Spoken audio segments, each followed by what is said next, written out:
Hello everyone and welcome to the Chrissy B Show, the UK's only TV programme that's dedicated to your mental health and well-being. On today's show we talk about addiction, and here to give us an overview on the psychological problems those with addiction face is our resident psychologist Dr. Audrey Tang. We'll also be showing you a video courtesy of the Mental Health Channel about a justice system that works with veterans suffering with addiction, PTSD and rage issues. Later on in the show, we'll be joined by nutritionist Lily Souter, who will be telling us how what we eat can help with how we battle addiction. We also take you around Hackney City Farm, and I'll be giving you my tips on how to help a loved one through rehab. Now, according to Psychology Today, an addiction is a condition that results when a person ingests a substance or does an activity that becomes compulsive and interferes with your life. There are many different types of addiction, however, the most common are smoking, alcohol, drugs, gambling, and food. The latest rising addiction is smartphone use, as the BBC have stated that 1 in 10 smartphone owners admitted reaching for their phone as soon as they woke up, with a third grabbing the device within 5 minutes of waking. But on a positive note, The Guardian has reported that the number of 18 to 24-year-olds in England entering treatment for addiction to heroin has plummeted 79% in 10 years, as the stigma surrounding the drug and changing taste in intoxication have made it increasingly unfashionable. So what about what you guys think about this? We took to Twitter to find out. Buddy Project is poignant on the matter. Addiction is demonized a lot in the media. Addiction is a mental condition, not a choice. No one chooses to have an addiction. Martin brings up a valid point. Treating drug addiction as a public health concern rather than a criminal one makes the most sense. It's aggravating that we don't. Very interesting thoughts on addiction there. So what does our resident psychologist Dr. Audrey Tang have to say about the mental implications of addiction? Well, here she is. Welcome to the show, Audrey. Thanks for having me, Chrissy. So why do people get addicted in the first place? There's a number of reasons, and it used to be that people thought there was an addictive personality. Now, reviewing the literature more recently, it's been found that there's no cluster of traits that means somebody is going to be addicted, but if you do have extremes of personality behaviours, then you are more likely to have a propensity. So there is that sort of link in the first place. However, addiction is the engaging in a behaviour in a compulsive manner which you can't actually control, and usually this has more social reasons for getting to that point. Okay. One of the reasons why you might get addicted to something is because it was a good way of soothing. So you may have had an emotional wound, and then comfort eating or something like that suddenly makes you feel a lot better, which means that the next time you feel the same sort of pain, rather than dealing with it, you might go and eat again or drink again or whatever it is you've been doing. Alternatively, it might be escapism. So again, emotional wound, drinking might allow you to forget your problems for a while. And with that comes this social reinforcement, because if you are eating, drinking, they tend to be quite social behaviours, which means that you get that feeling of being in company, being with lots of different people. And because that feeling's so nice, it's just a simple positive reinforcement, you keep doing it, you keep coming back to that behaviour. So what addiction tends to boil down to is really positive reinforcement. You do a behaviour, you get a reward, whether that reward is feeling nice, whether that reward is being able to forget about what you were worrying about.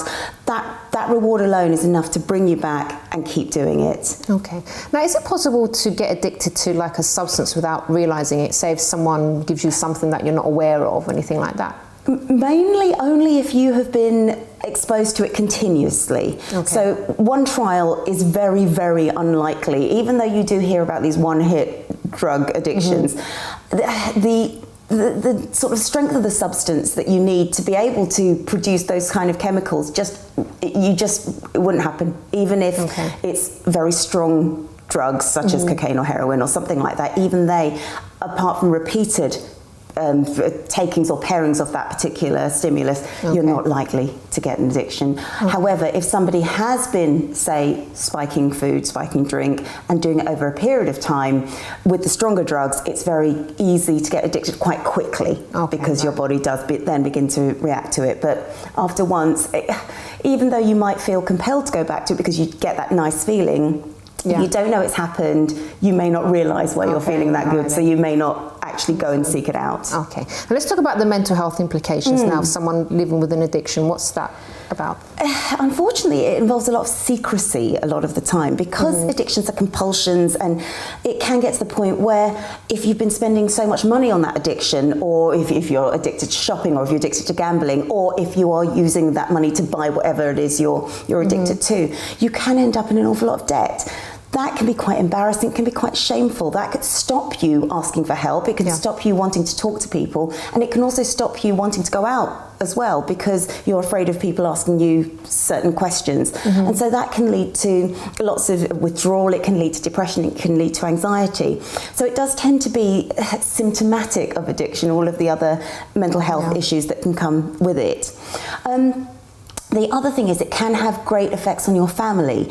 Not only if you're being secretive about things, your family can wonder why you're withdrawing from it, from being with them and being around them, but if you do owe somebody a lot of money, there are a lot of not very nice people out there who not only are threatening you, but could try and get to you through your family. So there's unfortunately some very real, practical repercussions of addiction as well as psychological ones. Okay, and what would you advise in terms of treatment? Because honestly, there's so many types of addictions, but what maybe is the best type of therapy for people? Cognitive behavioural therapy is one of the most popular forms of therapy. The reason for that is it challenges the thoughts that you might be having, the compulsions, the need to do whatever it is you're doing, but it also gives you forms of positive reinforcement because of the behaviour side of things, and it gives you homework to keep practising outside the therapist's office. So that's one of the most popular, the most common forms of treating addiction.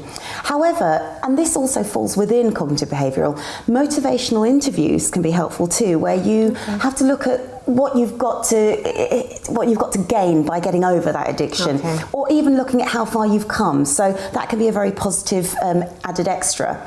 Another thing that does seem to work is something called contingency planning, and what this is when you have a replacement for instead of taking drugs, you might get lunch vouchers. So if your drug test has come up clean, your therapist might give you lunch vouchers or a gift, like incentive. The only problem with this is that if that stops, or then you might go back to it. And some people do have that feeling of, well, you're just kind of replacing one addiction with another one, and that may not be the best thing to do. However, addicts have said it works, so it's whatever works for you. If you find that stops you from doing whatever behaviour it is you shouldn't be doing or don't want to be doing, then do it. Another way might be to look at things like, rather than turning to the left when I'm going to work, I'm going to turn right because the betting shop's on the left, or the cake shop's on the left, or whatever it is you're wanting to avoid is on the left. So finding a new way of going, new path. As a family member, even things like planning what you're going to say if that person's going to ask you for money, that can be a big thing. And actually something that families can do is they can go and help you when you go and see somebody or a professional or a specialist about your addiction, because your own self-reports may not be as honest as what somebody else has observed in you. They may actually say, well, I know I have seen you, that wasn't just a small glass, that was actually a large glass that you were drinking there, because your perception is slightly different. So sometimes the observer can actually contribute quite well. Okay, brilliant. Audrey, thank you so much. Pleasure. And we'll see you again next week for another show. Thank you. So after the break, we hear the latest in positive and good news with our very own Helena Shard, and we show you how we got on at Hackney City Farm. But first, what fraction of those suffering with drug addiction report being either sexually or physically abused as children? Is it A, half, B, 2/3, or C, 3/4? Find out the answer after this break.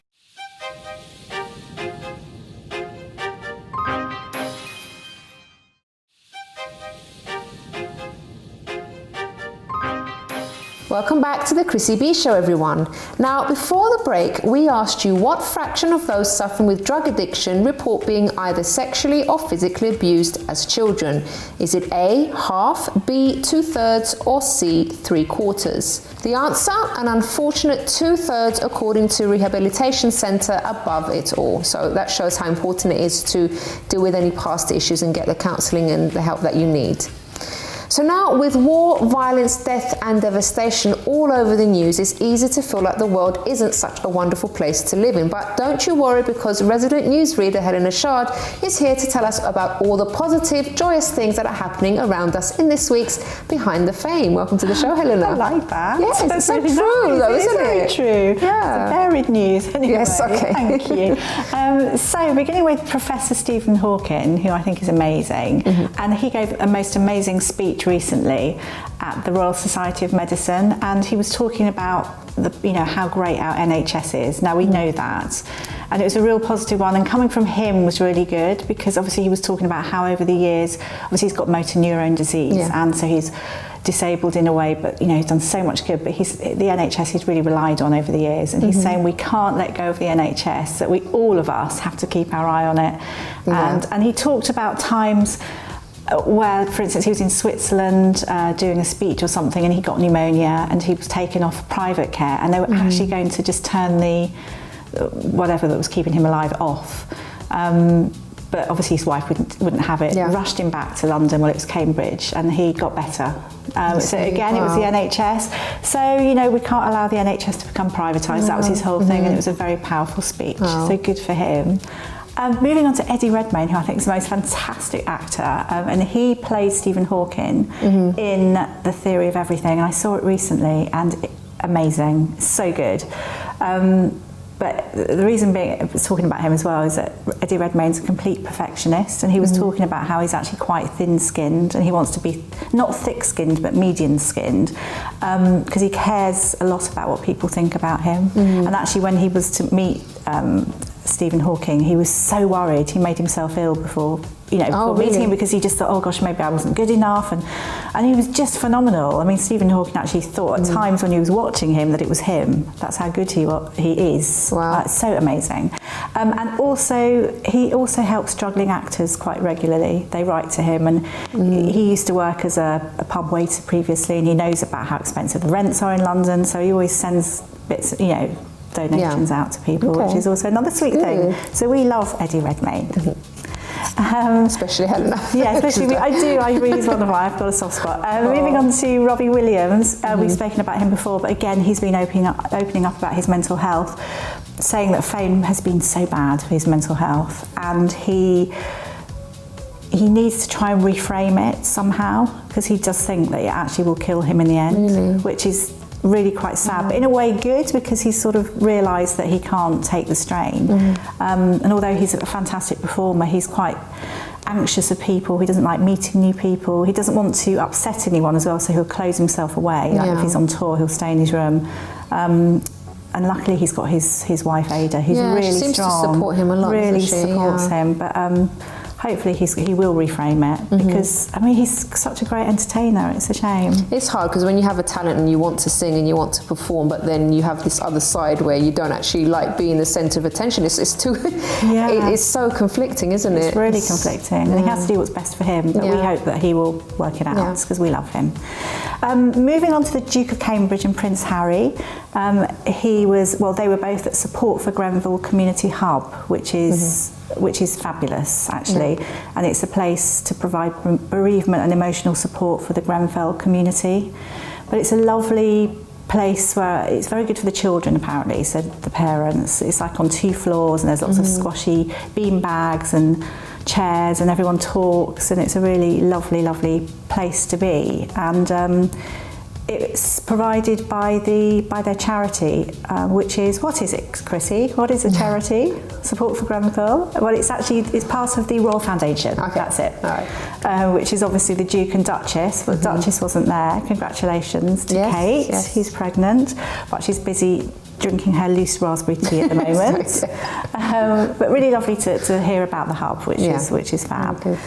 And I mean, there's been loads of inspiring, wonderful things that have been put on for the Grenfell community. There was the recent charity football match, which brought everyone together, and they felt that like a big family, like they were building their lives up, which is fabulous. But one of the things which I thought was lovely, they were taken, there's a group, in fact there were too many people that enrolled, but roughly 80, I think, people were taken on a healing trip to Cornwall of the Grenfell community. And it was a lovely idea, just set up by a normal mother called Esme Page, and she founded Cornwall Hugs Grenfell.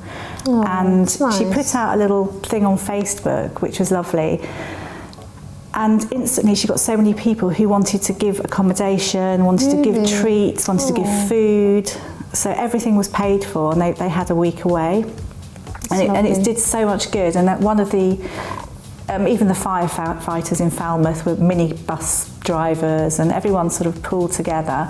And one of the things, it was Hanan Wahani, who's a teacher with 2 children, who was involved in it. And she just said it was such a gentle, calm atmosphere, and it encouraged her to let out pain and also remember people fondly, all the positive things. So it's just such a beautiful story.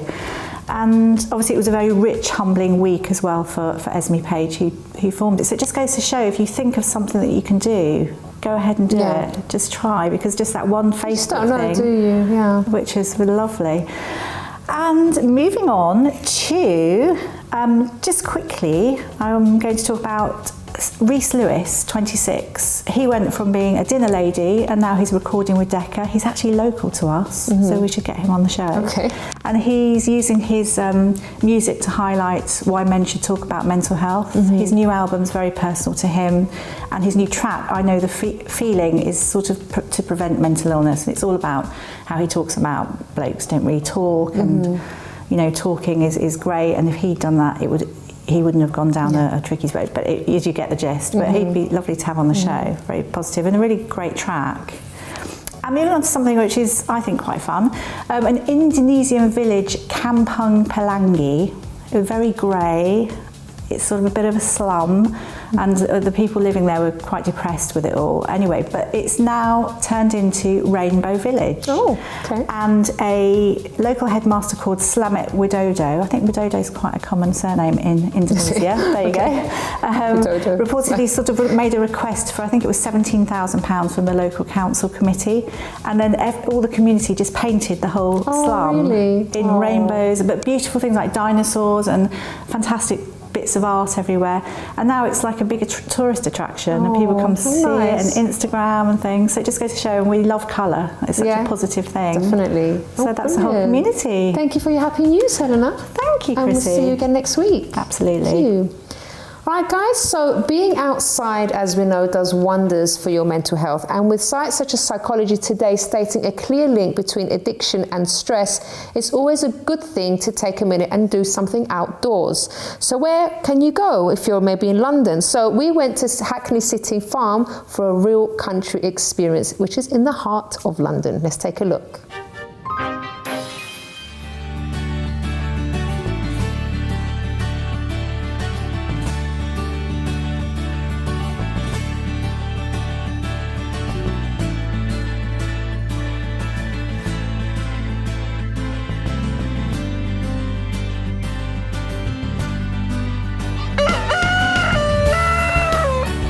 Chrissy, I'm here with Chris Pounds from the Hackney City Farm, and we're here today to have a look around.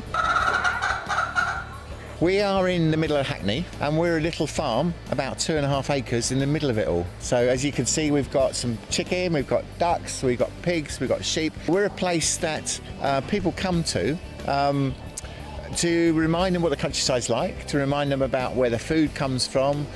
We've always got people helping us, and little people and young people coming down and getting involved and stuff like that. So, and looking after the animals, and sometimes grooming them, sometimes collecting the eggs, sometimes helping us with the donkeys. There's city in the background and country right here. So would you say that's one of the selling points of coming here, one of the better things? I think it's more to it than that. I think everybody, all of us, actually likes nature. I mean, there's very few people I know who can't stand nature and won't go near anything. And I think everybody connects with it because we're humans, we're living beings. And so I think when people come here, although they might sort of find things a bit scary if you're a little child and it's a big goose or something like that, we're not a zoo where all the animals are behind cages. We're places where people can get quite close to chicken and can go up and see donkeys and things like that. And it educates people a lot about the animals as well. Definitely. I mean, our aim is to provide learning and leisure opportunities based around food, farming and the wider environment.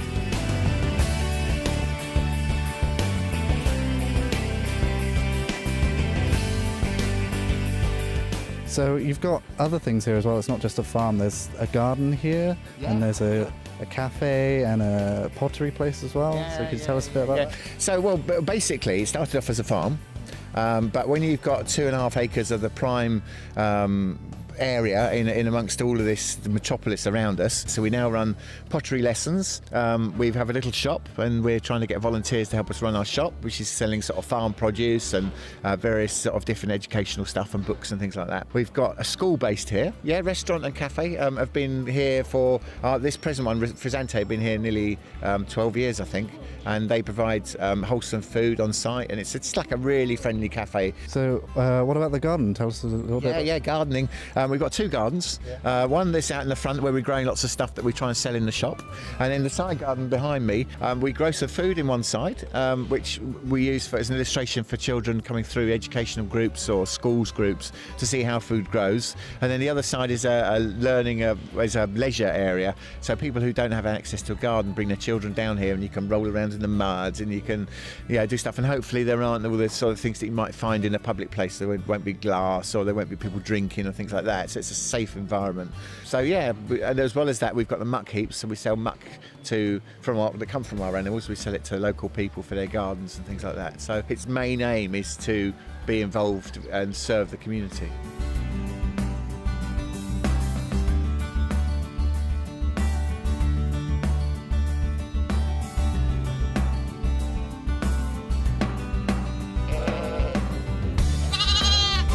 In terms of my favourite animal, it's difficult to say. I mean, I've got lots of favourite animals. I mean, today we've had some lambs being born. Literally, they're about 4 hours old. I've just brought some little pet lambs up that we call them pet lambs or sock lambs. They're ones that are mothers have either died or don't have the milk, so they're orphans that we feed by hand. So you get quite attached to them.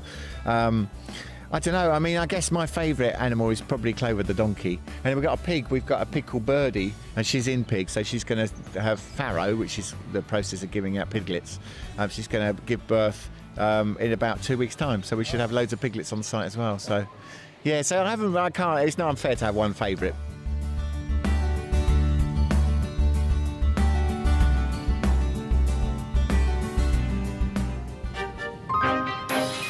Now don't go away, because after the break, nutritionist Lily Souter is on hand to tell us which foods aid with beating addiction, and we'll be answering your questions, including this one. I heard that it's better to eat your fruit and vegetables rather than juice them. If so, why, and what makes it better for you? Find out the answer after this break.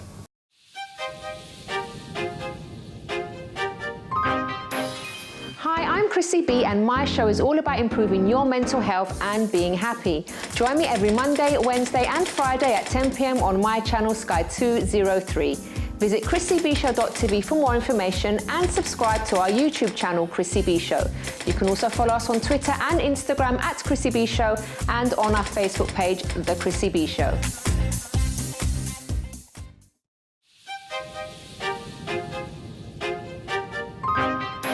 Welcome back to the Chrissy B Show, everyone, the TV program that looks after your mental health and well-being. So now I'm delighted to be joined by nutritionist Lily Souter. Welcome back to the show, Lily. Hi. So tell us, can nutrition actually help beating addiction or recovery from addiction? So good nutrition and looking about how nutrition can affect the brain, can affect mood, can help with sort of the recovery process. Okay.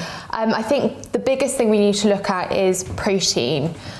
Protein is basically made up of little building blocks called amino acids, and amino acids are also the foundation of neurotransmitters, and neurotransmitters are basically like brain chemicals. And if we have a low amount of neurotransmitters, especially say dopamine, it can affect mood, and that can trigger people to, I don't know, crave addictive substances to affect their mood or to improve their mood. And these addictive substances can actually affect dopamine within the body, or dopamine levels. So dopamine is actually made out of a protein, which is quite interesting. It's made out of the amino acid called tyrosine. And dopamine is basically triggers the reward pathway within the body. And then you also have serotonin, which again is made out of protein. It's made out of an amino acid called tryptophan. So both of these neurotransmitters are derived from protein. So if you are deficient in these specific amino acids, you could have sort of lowered levels of certain neurotransmitters within the body. So it's really, really important just to make sure you're getting enough protein within the diet at each meal and snack. And, you know, good quality protein can come from meat, fish, dairy products as well. And if you're vegetarian, looking at things like beans, lentils, chickpeas, nuts, seeds, all these sort of areas, and tempeh and tofu as well, another aspects to look at. Oh, so interesting. Yeah, it's nutrition is just so powerful in so many levels, isn't it? It is. It's a little bit complex with all the like long terminology, but it actually can be simplified in the sense of just making sure you're getting adequate protein in your diet. The other thing to remember as well is that carbohydrates play a big role with serotonin production. So as I was saying, you know, tryptophan, that sort of protein molecule, is the precursor to our happy hormone serotonin. But in the body, it will only convert to that happy hormone if you combine it with carbohydrates. Oh, okay. So it can only... So not good to stay away from carbohydrates? No, you need carbs in the diet. Carbs basically can help to manufacture the happy hormone serotonin, and we definitely need them within the diet. You're talking about healthy carbs, though? Healthy carbs, yeah. It literally transports that protein across the brain to convert to the happy hormone. What are the best carbs, would you say? So sweet potato would be a great one. Right. Even white potato, but leaving the skin on for the fibre element. Whole grains, so by that I mean any sort of wheat-based product which is brown or whole grain or whole meal, so it's got the fibre left intact.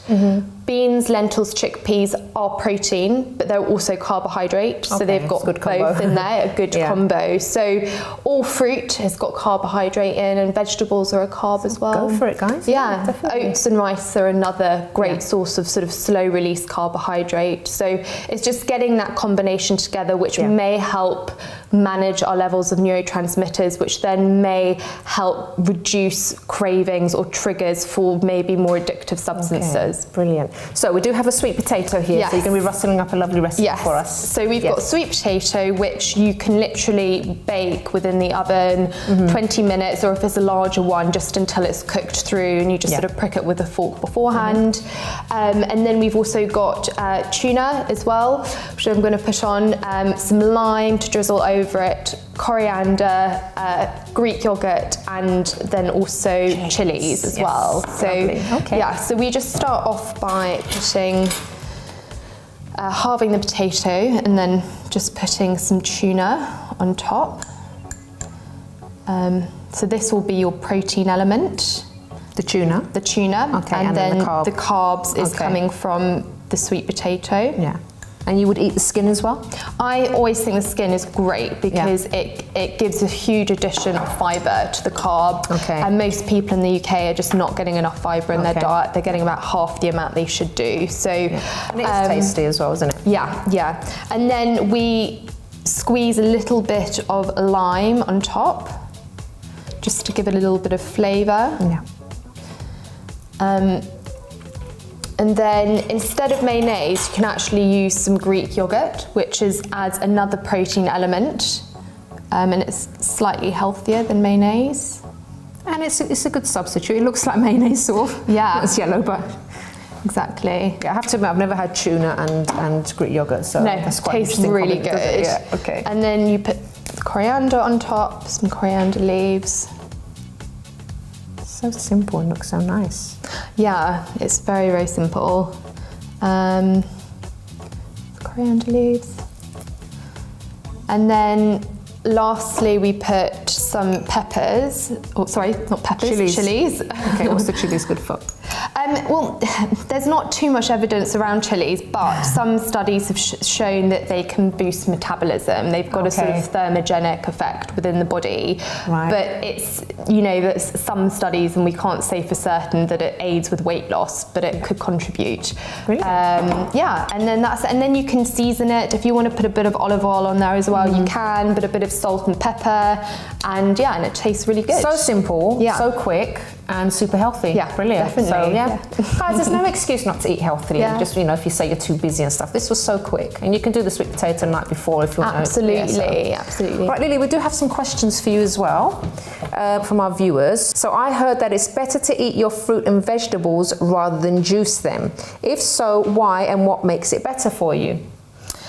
Yeah, so with the whole fruit and vegetables, you've got the fibre intact. When you juice a fruit and vegetable, you literally extract the fibre. So when it's a fruit juice, it's a very concentrated source of sugar, basically. And there is actually a limit as to how much we can have in the UK. I think it's around sort of 25 grams of free sugars. So that basically means the sugar without the fibre. So it will really affect blood sugar, and it can affect mood, because if your blood sugar is all over the place, it can lead to sort of anxiety and irritability.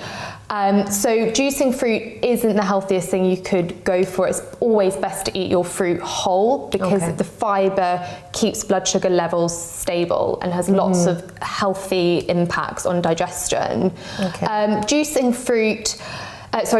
vegetables, again, depends on the type of vegetable. I mean, I always think eating your vegetables whole where you can, because of the additional fibre in them. But juicing vegetables is sort of less detrimental to juicing fruits, purely because there's less sugar in it. And it can be a quick, instant way of getting nutrients within the diet. So maybe better to blend things instead of making smoothies. Smoothies, I mean, I'm more of a fan of smoothies because they really do help to balance blood sugar depending on what you put into the smoothie. It's more of a meal as well, so I wouldn't sort of go on an all juice cleanse for sort of 2 weeks or whatever, because you will be lacking other aspects in your diet. Okay, brilliant. Okay, next question. What is the best sleep happy foods you should have in your diet? This person's asking. So there are a couple of them. I think sort of the most talked about ones are tart cherry juice, so Montmorency tart cherry juice. There was a study done where they gave subjects tart cherry juice twice daily for 2 weeks. So it's once in the morning, once in the evening, and their sleep time improved by 90 minutes per night. And we think this is because of the melatonin within the tart cherry juice, and melatonin is basically the sleep hormone. And then the other one's kiwi as well. So this study, I'm hearing a lot about kiwis. So it's obviously very tasty, but they literally gave people who suffered with insomnia 2 kiwi fruits an hour before bed for a month, and again it substantially improved their sleep time and the time it took them to actually get to sleep and sleep quality. Maybe not a good thing to have at lunchtime then, because you want to stay awake. I mean, people say, oh gosh, if I have a kiwi, will I fall asleep straight away? And actually, no, that's not the case, because a study was looking over a sort of consecutive days. It wasn't sort of an instant effect. We don't know the reasons. It could be the antioxidants in it. It could be the fact that kiwis are very high in serotonin, and that could convert to melatonin, but we're not really sure. It just seems to have this effect. Next question.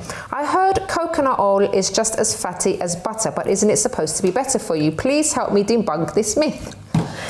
So there's been a lot of sort of mixed messages in the media about coconut oil, so I'm not surprised that everyone's very confused. We've got to remember that coconut oil is still a saturated fat, and we do know there's like a lot of evidence to show that too many saturated fats within the diet has been linked to an increased risk of heart disease. So we've got to remember that the amount of saturated fat in our diet for females is 20 grams a day, and for males it's 30 grams a day. So that's sort of about a tablespoon and 2 tablespoons for men, a tablespoon and a half for females. So it's keeping that level under the government guidelines basically of saturated fats. I think because there's sort of random studies coming out about coconut oil, people have latched onto them and said it's a superfood miracle, amazing oil, and we should be eating it by the spoon and putting it into our smoothies, but we definitely shouldn't. It's fine to have in moderation, but we should think of it like butter. There's not enough evidence to say that it can help with this or that, and most of the research is done around the types of fat in coconut oil called medium chain triglycerides, and actually when we look at the coconut oil as it is, there just isn't enough of these medium chain triglycerides in that whole coconut oil as it is. They've often concentrated them and put them in a test tube and done those studies in a concentrated way, which isn't real life, basically. So we've got to be a little bit mindful around it. We don't know enough yet. Okay, so maybe olive oil is a better Everyone's forgotten about olive oil, and olive oil, actually, there is a lot of research, way more than coconut oil, about the health benefits of olive oil. So, you know, use olive oil in replace of saturated fats for cooking if you can. Fine in moderation coconut oil, but we just can't be eating it by the spoon. Okay, it is that kind of message out there, isn't it? But yeah, that's good. Thanks for clarifying that. And then lastly, we've got time for one more question. I have serious IBS and nothing I eat seems to help the bloating. What food should I avoid and what foods should I have to help? So there probably isn't one specific food or specific foods that I can say which will appeal to everybody in sense of IBS, because that's not always the case. It can be very complex. Okay. Sometimes it's more an issue like underlying gut issues that are going on rather than a specific food. And everybody's individual, so what one may affect one person may not affect the other. I think the biggest impact isn't actually food with IBS, it's more the way we eat and our lifestyle. So when we're under a lot of stress and we're rushing around and we're just, you know, eating on the go, we're not eating mindfully, sitting down and focusing on our food, all that energy is shunting away to produce the stress hormone rather than digestive enzymes, and that can cause digestive upset. So stress is a huge one in relation to IBS. I always think simply eating mindfully, so chewing your food thoroughly, like 30 times each mouthful, eating slowly, putting your knife and fork down between each mouthful, focusing on your food rather than being on your laptop, your phone, TV. All these things can have a bigger effect than cutting out a whole load of different foods. Brilliant. Lily, thank you so much. That was really helpful. Good, thank you. And we'll see you again next time. And by the way, everyone, if you want more information about any of our nutritionists, you can visit our website, chrissybshow.tv. And if you have a nutritional question, you can email nutrition@chrissybshow.tv. Well, don't go away, because after the break, we see how a group of veterans battling with addiction, anger and PTSD got their second chances. And I'll also be giving you some tips on how to look after a loved one going through rehab. But first, is this true or false? Males accounted for approximately 65% of all alcohol-related deaths in the UK in 2014. Find out the answer after this break.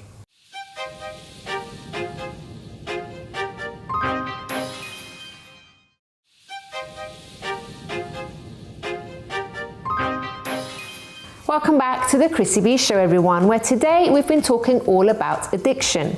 Now, before I asked you if this statement was true or false, males accounted for approximately 65% of all alcohol-related deaths in the UK in 2014. The answer? True, according to the NHS, which estimates that around 9% of men in the UK show signs of alcohol dependence against 3% of UK women, making them more susceptible to alcohol-related deaths. Now, there are many reasons why people get addicted to substances and activities, and a common reason is trauma. However, it's not all doom and gloom, as one criminal justice court demonstrates with the work they do with veterans who, due to their trauma, have turned their lives away from anger and addiction and towards therapy and self-improvement. Let's take a look at how they got on. Came back from Iraq and I was a different person altogether.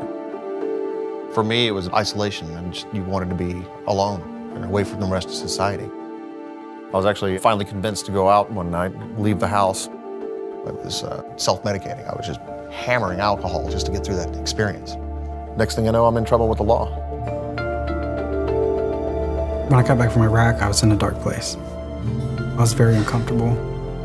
Maybe that's what made me angry a lot. I didn't know how to feel. I went out with some buddies, drinking too much, and then got arrested. Hopefully today is the day I get a second chance.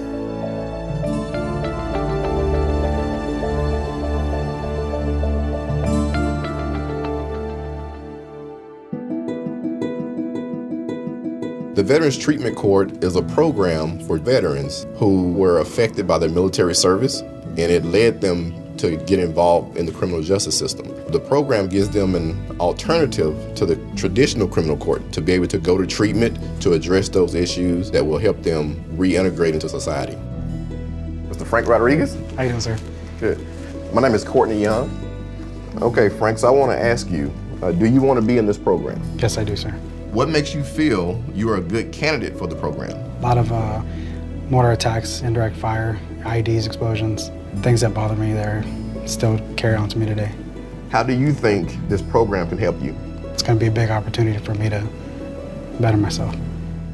To accept someone in the program, we have a vetting process. They enter their plea, they're given an individual treatment program, and we monitor through that process for about a 10 to 14 month period. In most cases, we have to see sustained quality behavior for 4, 5, 6 months before we will consider discharging someone from the program. Good morning, Christopher. Well, I reviewed your records with the program. Early on you only had one violation, but other than that, you've done everything we asked of you. Why do you think you are ready to graduate? I think I put in the time. I didn't, I've seen a few vets kind of struggle, and I kind of actually learned from that. And I've really leaned on the help. Before I got into the program, I wouldn't accept any help.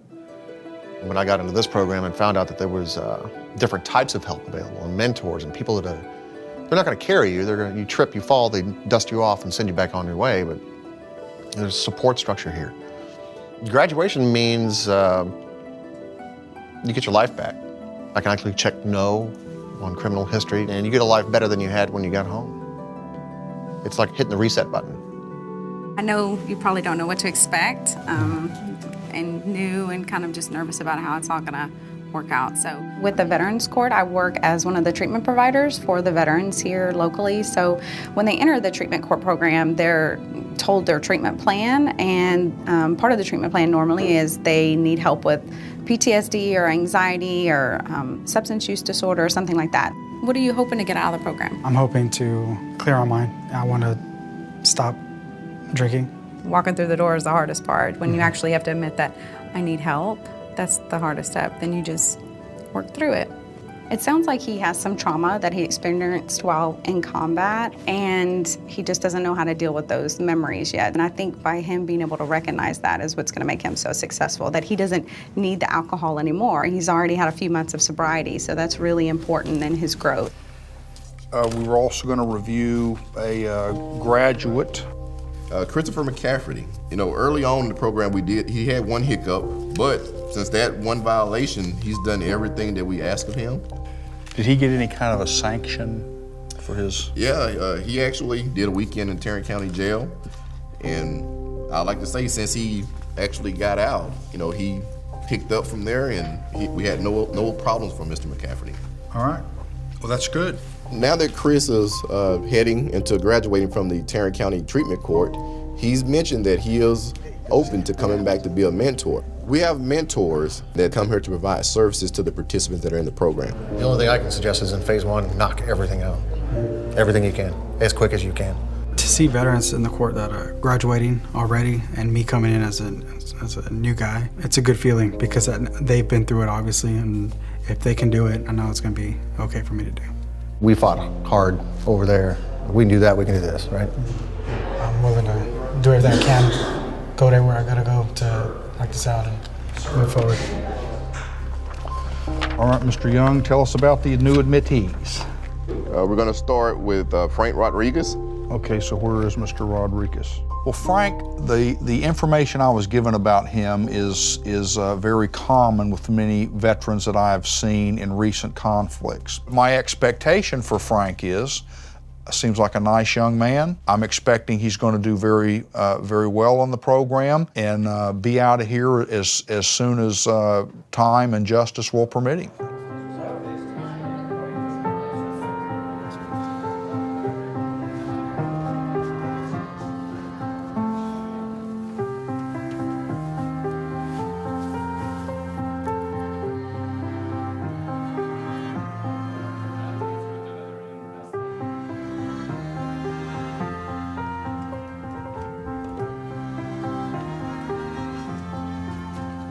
All right.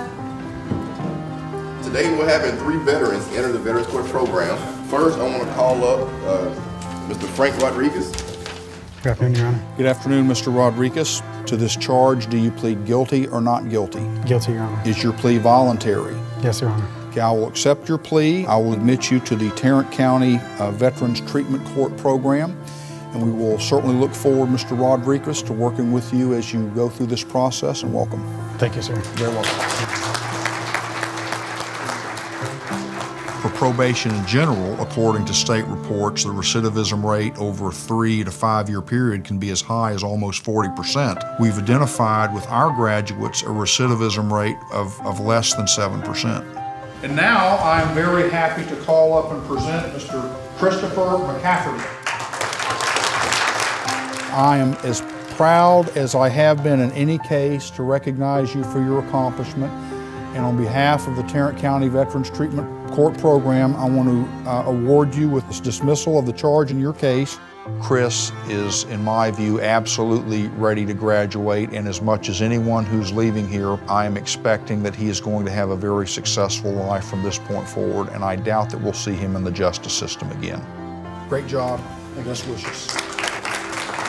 We put war on the shoulders of very young people, and I can tell you that from my perspective, I would do this 1,000 times if given 1,000 opportunities. I joke with my wife all the time, this is the best, worst thing that's ever happened to me. If I had gone through the normal criminal justice system, I would not be this far ahead in my own personal life or career. It's 180 degrees. To my family, to my sisters and everybody else in my family, my girlfriend, me getting in this program, I think they're proud of me for doing something like this, and I know I can do it. Thanks very much to the Mental Health channel, and if you'd like to know more about them, you can head over to our website, chrissybshow.tv, and click on our contributor section. So now it's time for some tips on how to care for a loved one who's going through rehab, and these come courtesy of addiction campuses. So the first thing they're suggesting is to get yourself better. So if the drug rehab that your loved one is attending doesn't actually provide family care and counseling, they're saying it's a very good idea to find your own help or therapist even. So as you know, drug and alcohol addiction can actually be very, very painful and emotional for everyone. It's very, very stressful. And often seeing a loved one in any sort of pain, anything at all, illness and an addiction in this case, especially to drugs, it can be really traumatic. And if you don't actually address these issues, it can actually cause problems to you and the rest of the family, even more problems than what you're already going through. So it's very, very important that you look for that help for yourself first of all. The second point is no blame. So don't sort of say things like, you know, I wouldn't be so controlling if this person wasn't an alcoholic, or for example, I lost my job and my friends and my savings because of your heroin addiction. So in my opinion, this isn't actually going to help your loved one recover. And actually, even if you don't say it to your loved one and you say it to maybe another family member or a friend, they actually could go and say that to your loved one. So it can cause a lot of problems. And blaming anyone, okay, you may have indeed lost your job and lost your friends and all sorts of things because of what's been going on with this person that's in rehab, but it's not going to help you feel any better by blaming, and especially if that person gets to hear about it, or even if you say it directly to them, that's not going to help them recover. That's just going to make them feel guilty, and it's going to breed more negative emotions. So be very, very careful about the blame game. The third thing they're suggesting, find like-minded people. So of course, you're not alone in this battle. There are many, many families that are actually looking for healing after addiction. So it's a good idea to do some research and actually find places that can support you, that can, you know, you can talk to other families that have been through the same thing, or even, you know, maybe their loved one has recovered and you can get some inspiration as well. And actually, talking about that, we do have some organizations on our website, chrissybshow.tv, useful organizations that you can look up there as well. The fourth point they're suggesting, to have your own life. So probably that your life has actually been completely consumed with your loved one's addiction and disease. And you know, maybe you have spent lots of money, you've been through a lot of emotions, maybe you have, even as I said earlier, you've lost relationships, even friendships. So it's very, very important, and you owe it to yourself to be you again. So try to remember who you were before all of this happened, before you discovered that your loved one had an addiction, and before everything kicked off. Try and remember who you were, the kind of things you were doing, the things that you liked to do before, and try step by step to get back into those things, because the more, if you focus everything on your loved one and what they're going through, you will lose yourself. You'll feel a lot worse. You will probably, if you haven't lost people already and things already, you probably will end up losing a lot of things because you're not being you anymore. You've lost that your essence, if I can say. So of course you're probably not going to be able to live completely normally as you did before, but there are certain things that you can continue doing, that just to keep, you know, something for yourself, so that you don't end up with mental health issues or issues yourself as well. So try to at least find one activity that you can go back to doing, something that you enjoy, something that helps you to relax, so that you don't lose yourself completely. Because let's face it, if you're not yourself, if you don't have that time for you, you won't even be able to help your loved one as effectively as you could. So you don't feel guilty about it. It's not wrong to do something that you enjoy, even if someone that you love is going through a difficult time. You owe it to yourself. You need to look after number one first. Well, everyone, we have reached the end of today's program. But don't forget, if you have a story that you would like to share, or maybe you have a question for us here on this program, you can email us on info@chrissybshow.tv. You can also tweet us @ChrissyBShow, or leave a message on our Facebook page, The Chrissy B Show. And if you'd like to know more about me and the mental health issues that I used to have in the past and how I overcame them, you can visit my personal website, which is mylifeafterdepression.com. Until next time, bye-bye for now.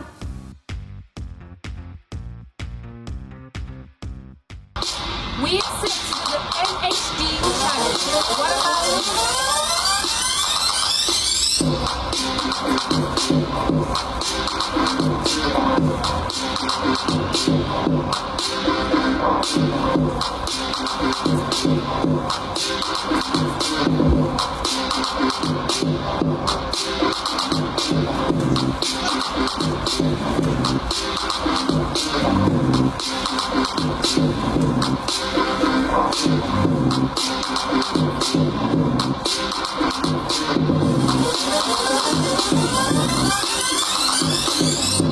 you?